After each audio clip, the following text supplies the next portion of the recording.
Regarde ce qui est très américain et stupide. Donc là, t'as Alcatraz. Derrière la voiture, t'as pas le droit de fumer. Sinon, stop, smoke, et tu passes, tu t'assois ici et tu as le droit de fumer. C'est typiquement américain. Paradoxe, ricain de mes couilles. Putain, on est bien en France, hein. On n'a pas de pétrole, mais on a les idées, nous, en France, hein. Alors, on va sur Google, reste-t-il des survivants des détenus d'Alcatraz? Non, mais ça. Moi, je suis sûr. Parce que ça veut dire, imagine, il a rentré un jeune qui mais il a fait 10 ans. Alors, pour le vlog, hein, on va pas tout montrer. Mais regarde-moi ça. Regarde les cellules de l'époque. 1,5 mètre sur 2. Sur la vie de ma... Regarde leurs cellules. Regarde leurs cellules. Nous, on a la télé, on a... Alors, on va vous montrer assez rapidement. Regarde. À quoi les SS, ils ressemblaient? Les SS, ils ressemblaient à ça. Donc ici, tu vois, c'était la prise de poste. C'est Zama. C'est le côté administratif. Là, regarde, on va voir le bureau des directeurs qu'il y avait. Regarde. Tu vois ici, JFK, la prison, elle a arrêté en 1962. John Fitzgerald Kennedy, je pense qu'ici, c'est son frère.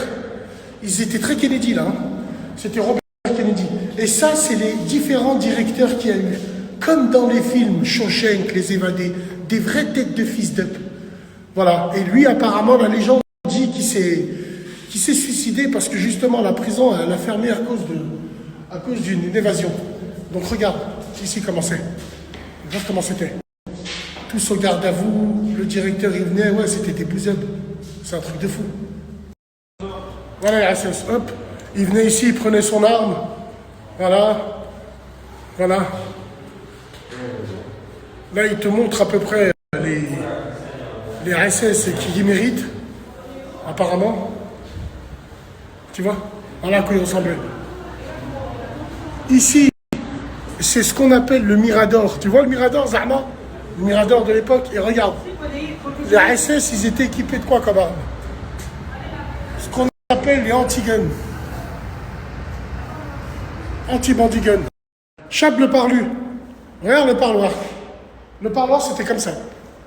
Là, hop. Regarde. C'est ça le parloir. Et tu pouvais avoir une visite par mois. Une visite par mois. Incroyable. Incroyable, incroyable. Là, qui c'est qui se rappelle des évadés? Frank Norris avec la... Tu vois, du film. Ils se sont évadés par là, regarde. Regarde la cellule typique d'un prisonnier. La cellule typique. Précision, hein, les gars, ils restaient ici 23h sur 24. Hein, 23h sur 24. Donc là, je cherche le mitard. On va aller voir un peu le mitard. Frank Weverman, c'est le dernier prisonnier qui est sorti de la prison en 1963. Là, il te montre à peu près tous les prisonniers qui sont passés par là. Qui kiffe l'histoire, Wallah, c'est incroyable. Donc, je vous fais rapidement. Robert Simmons, c'est le premier Africain-Américain qui vient de Géorgie. Il a refusé d'aller à la guerre, à la Première Guerre mondiale. Ils lui ont mis 18 piges de rate. Voilà. Ici, on a Ellsworth Bumpy Johnson.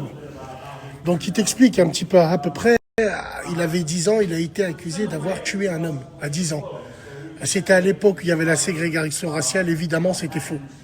Tu vois, là, on continue. Ici, on a le premier Black Panther. Il est là, le premier Black Panther. Il est resté 15 ans ici. Il est resté 15 ans ici et il était connu pour... Il était turbulent. Il était turbulent parce qu'il défendait déjà la cause noire. Vous avez cru que c'était vous qui levez le poing au cinéma alors que vos femmes, elles sont blanches? Vous allez voir Black Panther, vous levez le poing au cinéma alors que vos femmes, elles sont blanches. Tiens, ils sont là. Ils sont là.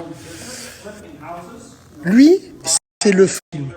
Tu sais, dans tous les films, il y a toujours un employé. En film, il y en a toujours un.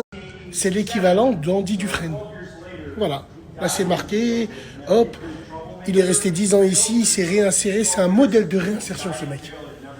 Alors, lui, c'est le meilleur. Il a fait 25 piges de rate parce qu'il devait 16 $. Vraiment ça. Il a volé 16 $. 25 piges de rate. Tu vois? Il a tué un officier en 1936. Et en 1936, il a tué un SS. Et il a tué un SS et il est mort ici, lui. Hein. Ici, on est au bloc D. Le bloc D, c'était pour les prisonniers modèles. Donc, ils avaient du mobilier. Ils pouvaient dessiner. On leur donnait un matelas, un lit. On leur donnait de quoi dessiner. Regarde. Tout détenu modèle. Des jeux, des dominos, ainsi de suite. Ils pouvaient jouer de la musique. Ça, c'était tous les prisonniers qui étaient bien vus. Ça, c'est la bibliothèque, la fameuse bibliothèque. Et voilà, la bibliothèque, pour tous ceux qui ont fait de la rate, c'était un endroit où c'était important pour nous. Parce que la bibliothèque, c'est un endroit où on peut se croiser, on peut parler avec les gens, ainsi de suite. Tu passes de la bibliothèque à la lumière, aux ténèbres. Regarde ce que c'est le mitard. Regardez ce que c'est le mitard. Le mitard, c'était ça. Ah bien. Il n'y avait qu'une bouche à air ici et ici pour respirer. Aucune lumière, rien. Ça veut dire que quand il fermait les cellules, tu vois, donc là, on ne peut pas le faire, mais quand il fermait les cellules, tu étais dans le noir le plus complet. Regarde l'épaisseur. Donc là, les frères, on est en promenade. Regarde la promenade.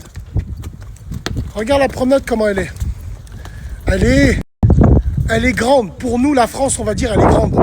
Mais il faut voir le nombre de détenus qui étaient là. Mais regarde, comme dans les films, assis. Voilà, quoi. Ils avaient le droit 1 heure par jour. La promenade. En fait, la promenade, ce côté-là, là. Ce côté là-bas. Ce côté là-bas que tu vois, qui est plus.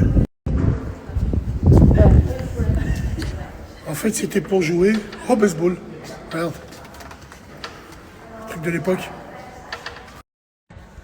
Ça, c'est la fameuse bataille de 1946. Où il y a des SS qui toute l'équipe qui ont fait en sorte que...